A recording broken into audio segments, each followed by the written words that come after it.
Selamat malam teman-teman, Bapak Ibu Guru, teman-teman operator. Berjumpa lagi di malam ini. Kali ini saya masih seputar EDS. Saya akan memberikan bagaimana caranya kita mengerjakan EDS secara cepat.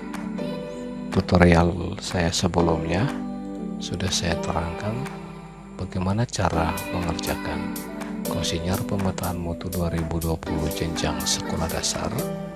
Kalau di Android itu namanya offline survey. Setelah kita mengerjakan soal-soal yang ada, bagaimana cara kita menyimpannya, itu sudah saya sampaikan. Nah, kali ini saya akan memberikan tips bagaimana mengerjakan EDS 2020 COVID-19 ini dengan cepat. Untuk mendownload, install, maupun registrasi, beta berpikir teman-teman operator sudah mahir. Namun perlu disampaikan bahwa baik itu Konsinyur Pemetaan Mutu 2020 jenjang sekolah dasar atau SMP atau SMA maupun aplikasi EDS 2020 ini 100% dikerjakan oleh guru dan kepala sekolah, bukan operator yang mengerjakannya. Namun ingat, baik guru maupun kepala sekolah belum semuanya mempunyai kemahiran dalam mengerjakan ini. Maka tugas operator hanya mendampingi, menerangkan cara kerja, kemudian dia memberikan masukan-masukan bagi guru maupun kepala sekolah agar dalam pengisian instrumen itu tidak salah. Maksudnya cara mengisinya tidak salah, tapi operator tidak mengerjakannya. Sekali lagi, baik EDS maupun offline survey atau Konsinyur Pemetaan Mutu itu 100% dikerjakan oleh guru atau kepala sekolah, bukan operator yang mengerjakannya. Nah, setelah itu kita masuk. Seperti ini tampilan dalamnya. Di sini terlihat kemajuan pengisian keseluruhan 1,3%. Itu berarti ada instrumen yang sudah diisi.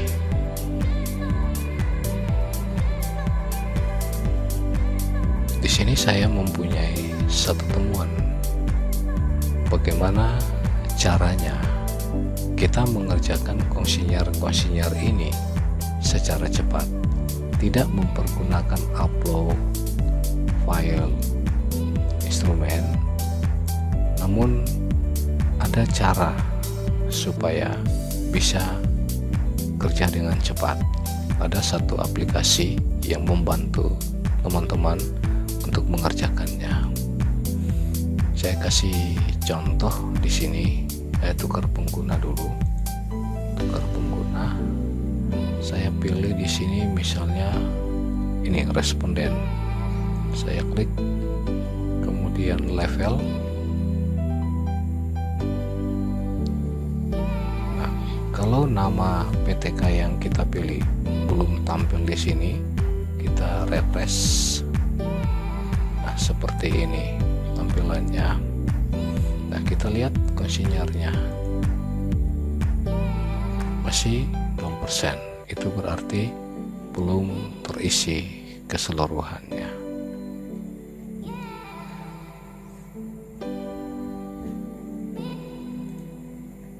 Ini aplikasi EDS yang saya pakai untuk mengerjakan instrumen tadi. Jadi saya tidak kerja di aplikasi ini. Saya tidak kerja di sini, tetapi saya kerja di aplikasi yang saya temukan ini. Nah, cara registrasi dan cara masuk atau cara login sama dengan kita registrasi dan login aplikasi EDS ini. Di sini saya akan masuk mempergunakan email dan password Dapodik. Setelah email dan password dimasukkan, kita klik masuk. Nah, tampilannya seperti ini. Kita kembali ke aplikasi EDS, kita klik masuk lagi. Nah, tampilannya juga seperti ini, tidak berbeda. Bisa dilihat ya, hanya perbedaan ada pada bagian atasnya. Di sini di aplikasi EDS saya tukar pengguna dulu. Saya pilih satu PTK, misalnya ini PTK level.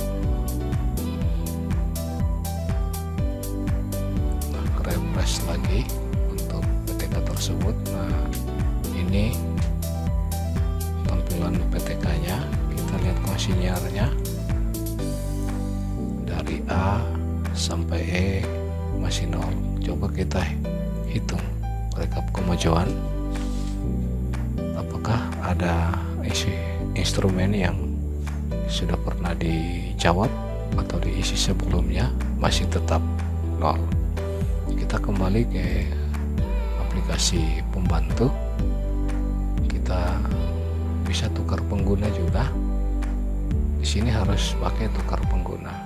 Di pengaturan tukar pengguna, kita pilih PTK yang sama, kemudian OK,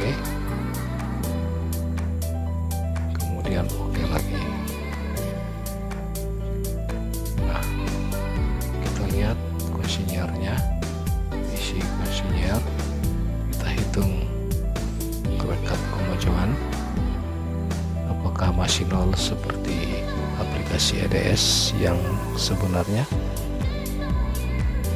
Ya, masih 0. Nah, perhatikan cara kerja atau cara mengisi instrumen pada aplikasi pembantu dan EDS yang sesungguhnya ini berbeda. Perbedaannya begini. Ini saya di EDS yang sebenarnya, klik rincian, kemudian soal nomor 1, klik panahan, kita mengisi gambaran perilaku beriman dan bertakwa kepada Tuhan Yang Maha Esa yang diamalkan siswa Anda selama masa darurat COVID-19. Berdoa sebelum dan setelah melakukan aktivitas. Nah, di sini ada 1, 2, 3, 4, 5, 6, 7. Di sini Bapak Ibu bisa membaca keterangannya, keterangan jawaban, cara mengisi. Cara mengisi ini masih sama dengan ini keterangannya. Yang 1 itu berarti sangat tidak terpenuhi, tidak terpenuhi. Kemudian 2, sebagian besar tidak terpenuhi. Kalau dalam bentuk frekuensi sangat jarang, 10%, 3, 4, 5 dan seterusnya. Nah, sama di sini. Di sini soalnya berdoa sebelum dan setelah melakukan aktivitas. 7, jawabannya apa itu? Jawaban 7 sangat terpenuhi, selalu atau setiap saat. Itu berarti siswa selalu berdoa sebelum dan setelah melakukan aktivitas. Setelah itu simpan. Kemudian kita next untuk soal yang berikut. perhatikan ya, ada 91 soal. Di sini mengucapkan salam saat bertemu dengan orang lain. Di sini saya pilih 6. 90% biasanya, artinya tidak semua melakukan mengucapkan salam saat bertemu dengan orang lain. Kemudian simpan. Nah, ini saya mengerjakan 2 soal pada aplikasi EDS yang sebenarnya. Kita lihat kemajuan konsinyer. 2 soal sudah terjawab.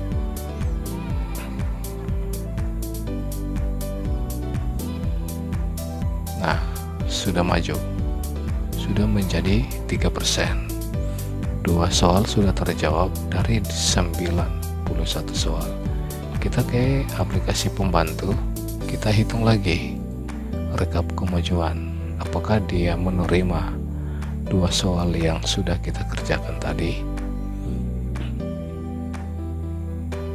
Nah, sama 3%. 2 soal yang sudah dikerjakan dari 91 soal. Nah, itu cara kerja pada aplikasi EDS yang sebenarnya. Sekarang saya akan kerja pada aplikasi pembantu EDS. Di sini kita milih mas saja, kemudian kita klik rincian. Nah, tadi soal pertama dan kedua sudah dijawab. Sekarang soal ketiga, saya klik. Pada aplikasi pembantu ini, setiap soal Bapak Ibu wajib mengklik nomor 1. Apapun bentuk soalnya, harus klik nomor 1. Setelah klik nomor 1, Bapak Ibu lepas mouse, tidak usah pegang-pegang mouse, tekan F2 yang ada pada keyboard. Seperti ini contohnya.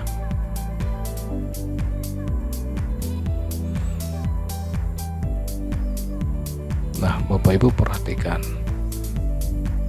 ini saya tidak memegang mouse, saya biarkan mouse begitu saja dan saya menonton aja. Dengan sendirinya aplikasi ini dia mengerjakan, menjawab, menyimpan, kemudian memindah ke soal yang berikut. Perhatikan Bapak Ibu, saya tidak memegang apa-apa, termasuk mouse juga saya tidak pegang, saya biarkan begitu saja. Jadi kalau kerja soal dengan aplikasi ini, yang penting Bapak Ibu sudah buka konsinyer, kemudian soal yang pertama Bapak Ibu klik nomor 1 dan tekan F2, dan setelah Bapak Ibu lihat prosesnya sudah jalan, silakan Bapak Ibu tinggalkan laptop atau komputer, Bapak Ibu kerja apa yang menjadi pekerjaan yang harus Bapak Ibu kerjakan.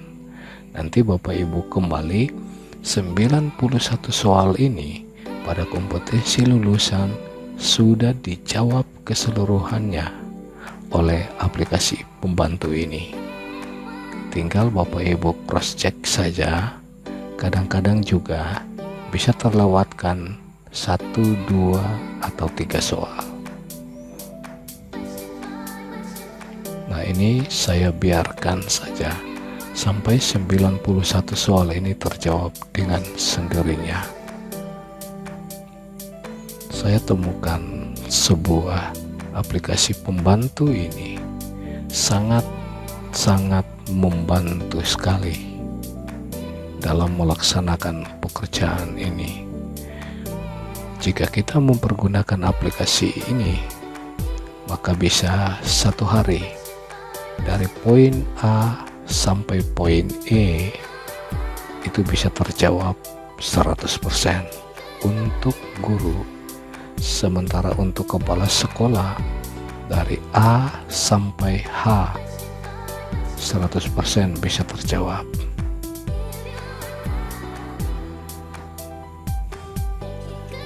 Nah, aplikasi ini bersifat berbayar. Bagi Bapak Ibu yang ingin memilikinya, itu 100.000 per 1 NPSN. Jadi satu sekolah 100.000, dia bisa mendapatkan aplikasi ini. Bagaimana caranya?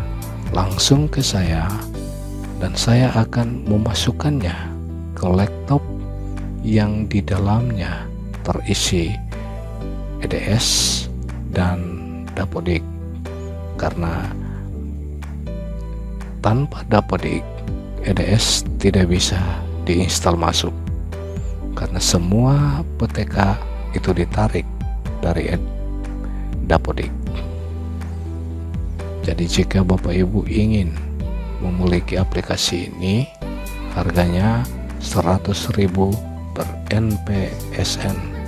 Artinya aplikasi ini sifatnya berbayar, seperti itu. Nah, Bapak Ibu lihat dari tadi saya ngomong, saya tidak memegang mouse, saya tidak memegang apa-apa, saya hanya nonton sambil berbicara. Itu aja. Dan saya akan membiarkan sampai 91 soal ini terjawab dengan sendirinya.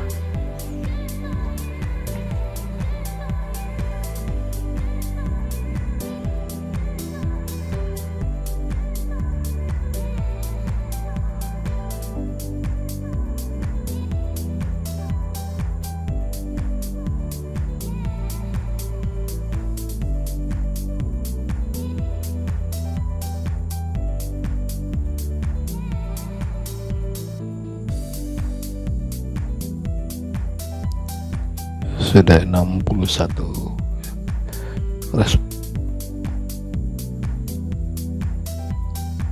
ya, sudah 7 soal.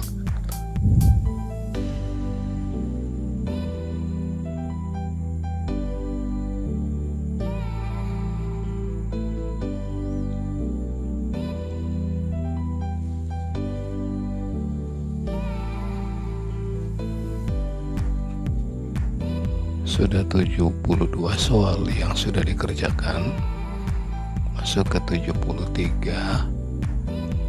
Secara otomatis aplikasi pembantu ini mengisi jawabannya, namun kita bisa mengeditnya kembali sesuai dengan konteks yang ada pada satuan pendidikan masing-masing. Tidak menjadi seharusnya kita secara mentah menerima atau mengikuti jawaban yang diisi secara otomatis oleh aplikasi pembantu ini, tetapi kita bisa mengedit, bisa merubah jawabannya sesuai dengan konteks satuan pendidikan masing-masing. Soal yang ke-78,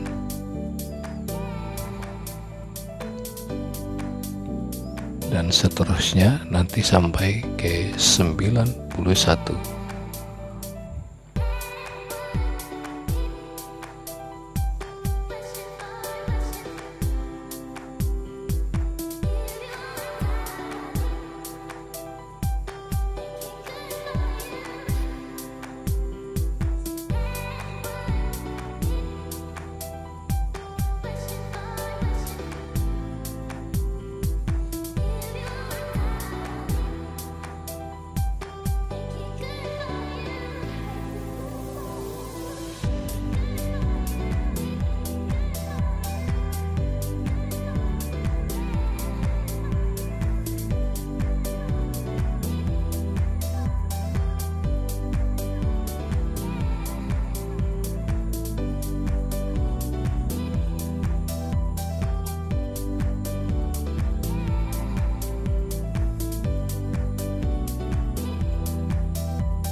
Nah, setelah soal yang ke-91 terjawab, maka secara otomatis ia akan menampilkan jendela seperti ini. Dia meminta untuk kita melanjutkannya. Untuk melanjutkan, kita klik OK. Kemudian dia akan sendirinya berproses. Nah, kita lihat di sini saya tutup, kemudian saya simpan lagi. Ini bisa cara manual ya, saya sementara memegang mouse. Kita kembali ke kuesioner, isi kuesioner. Nah, ini yang saya isi di aplikasi EDS yang sebenarnya. Aplikasi pembantu ini belum berubah, sementara dia sudah menjawab 91 soal pada kompetensi lulusan. Kita mengujinya dengan klik hitung rekap kemajuan.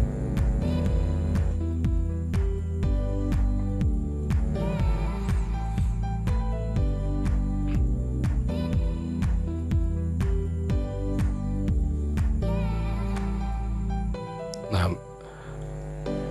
ada satu soal yang belum terisi. Kita kembali ke aplikasi EDS yang sebenarnya. Kembali kita hitung rekap kemajuan.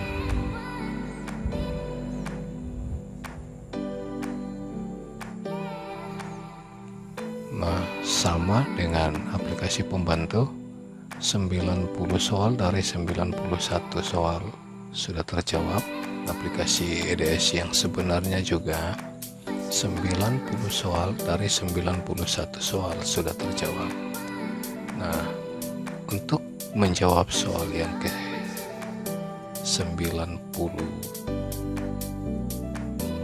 nah, untuk menjawab satu soal yang tersisa, kita masuk ke aplikasi EDS yang sebenarnya.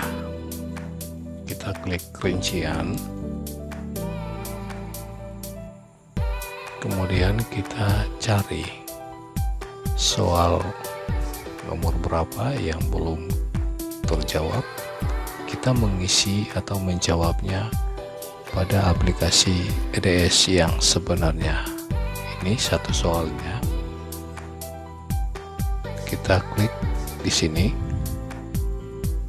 Di sini dia soalnya bilang gambaran keterampilan menyelesaikan permasalahan secara ilmiah yang dimiliki siswa Anda selama masa darurat COVID-19. Menanya. Di sini saya jawab 6. Kemudian saya simpan. Setelah itu saya kembali ke kuesioner. Saya kembali hitung rekap kemajuan. Apa sudah bisa 100%?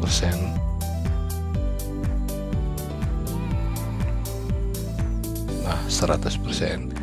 Masuk ke aplikasi pembantu, masih tetap 99%. Hitung rekap kemajuan, apa bisa 100%? Kita tunggu sampai selesai proses. Nah, 100%. Nah, teman-teman, itulah cara mengerjakan EDS secara cepat. Di sini kita bisa mengedit kembali soal-soal yang ada. Jawabannya sesuai dengan konteks satuan pendidikan kita. Caranya klik rincian. Misalnya kita akan merubah pada soal ini. Klik di sini. Nah, tinggal kita menjawab, melakukan perubahan jawabannya. Misalnya 6, kemudian kita simpan. Seperti itu contohnya. Nah, bagi teman-teman yang ingin memiliki aplikasi pembantu ini, Bagaimana caranya? Menghubungi nomor 0813 8082 5820, menghubunginya via WA, dan kemudian nanti akan diarahkan teman-teman untuk mendapatkan aplikasi tersebut. Demikian cara mengerjakan EDS secara cepat. Semoga ini bisa membantu teman-teman dalam melaksanakan pekerjaan, khusus teman-teman guru maupun kepala sekolah.